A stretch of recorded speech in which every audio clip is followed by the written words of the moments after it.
ಇದು ಗೊತ್ತಾ, ನೀನು ಇಷ್ಟು ದಿವಸ ಸೈತಾನನ ಕೈಯಲ್ಲಿದ್ಯಾ. ಸೈತಾನನ ಕೈಯಿಂದ ನಿನ್ನನ್ನು ಹುಲ್ಲು ಮಾಡಿದವರು ಯಾರು? ನಿನ್ನನ್ನು ಎಳೆದುಕೊಂಡಿದ್ದವರು ಯಾರು? ನೀನು ನಿನ್ನಂತ ಇದ್ದಂತ ಸ್ಥಿತಿಯಿಂದ ತೆಗೆದು ಮೇಲೆ ಕಿತ್ತಿದವರು ಯಾರು ಎಂಬುದಾಗಿ ನಿನಗೆ ಗೊತ್ತಾ? ಯೇಸು ಕ್ರಿಸ್ತನು ನಿನ್ನನ್ನು ಆತನ ಕೈಯಿಂದ ಎತ್ತುವಾಗ ನೀನು ಆತನನ್ನು ಗುರುತಿಸಿದೆಯಾ? ಆತನು ನಿನ್ನನ್ನು ನಿನ್ನ ದುಃಖದಿಂದ, ಆತನು ನಿನ್ನನ್ನು ನಿನ್ನ ಸಮಸ್ಯೆಯಿಂದ ಆತನು ಮೇಲೆ ಕಿತ್ತಿದ್ದನ್ನು ನೀನು ಮರೆತಿರುವುದೆಯಾ?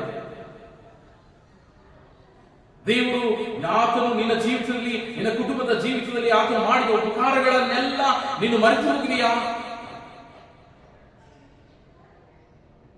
ದಾವೀದನು ಹೇಳುವಂತ ರೀತಿಯಲ್ಲಿ ನನ್ನ ಮನೆಗೆ ಯೆಹೋವನನ್ನು ಕೊಂಡಾಡು, ಆತನ ಉಪಕಾರಗಳಿಗೆ ಒಂದನ್ನು ಮರೆಯಬೇಡ ಎನ್ನುವಾಗ ನೀನು ದೇವರು ಮಾಡಿದ ಉಪಕಾರಗಳನ್ನು ನೀನು ಮರೆತು ಬಿಟ್ಟಿಯಾ? ಕರ್ತನಲ್ಲಿ ಪ್ರಿಯ ಮಗಳೇ, ಆತನು ಮಾಡಿದ ಉಪಕಾರವನ್ನು ನೆನೆಸಿ ಆತನನ್ನು ಸ್ತುತಿಸುವ ಮಗನು, ಆತನನ್ನ ಸ್ತುತಿಸುವ ಮಗಳು ನೀನು.